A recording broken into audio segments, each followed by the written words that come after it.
मैं इस वक्त राजौरी के मुरादपुर चौक में खड़ा हूं, जहां पर कि आप मेरे पीछे देख पा रहे हैं कि नेशनल हाईवे 144 से गाड़ियों की आमदोरफ्त के लिए बंद है। एक बड़ी तादाद है लोगों की जो कि एहतजाज पर हैं, टायर्स जलाए गए हैं और गाड़ियों की आमदोरफ्त को पूरी तरह से बंद रखा गया है।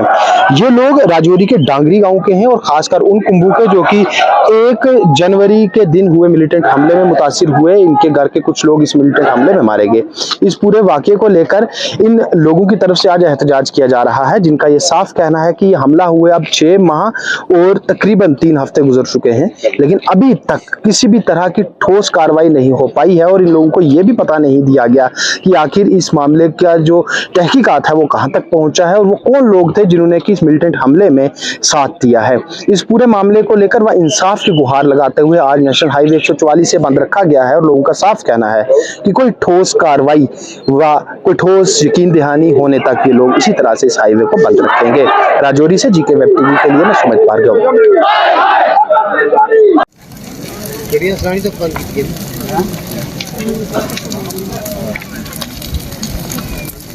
चलो